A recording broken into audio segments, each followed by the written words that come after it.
উম্মে আইমান দাসী মূলত মা আমেনার দাসী ছিলেন। তিনার ইন্তেকাল শরীফের পরে নবীজির দাসী হয়েছেন।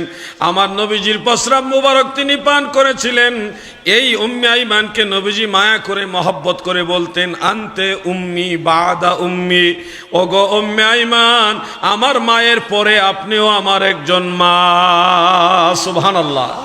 মা সরাসরি মা না, উনি কিন্তু নবীজির সরাসরি মা না, কিন্তু মায়ের মতো সম্মানিতা বিধায় নবীজি মা ডাকতেন। এরপরে আরেকজন মহিলা আছে, ওনার নাম হলো ফাতেমা বিনতে আসাদ, যিনি খাজা আবু তালেবের স্ত্রী ছিলেন। শের খোদা মাওলা আলী রাদিয়াল্লাহু আনহুর মা ছিলেন। শিশুকালে বাল্যকালে তিনি আমার নবীজিকে আদর যত্ন করেছিলেন, দেখাশোনা করেছিলেন।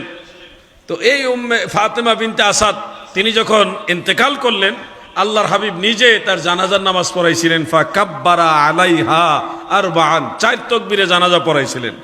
জানাজার পরে নবীজি দোয়া করেছেন এইভাবে, আল্লাহুম্মা গফিরলি উম্মি ফাতেমা বিনতে আসাদ, আল্লাহ আমার মা ফাতেমা বিনতে আসাদকে মাফ করে দেন।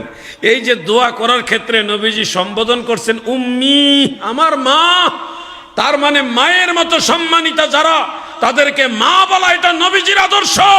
খাতুনে জান্নাত হযরতে ফাতিমাতুজ জাহরা রাদিয়াল্লাহু তাআলা আনহা, তিনি শুধুমাত্র আমাদের মায়ের মতো নয়, জগতের সব মায়ের চাইতেও আরো বেশি দামি মা। ঠিক কিনা বলেন?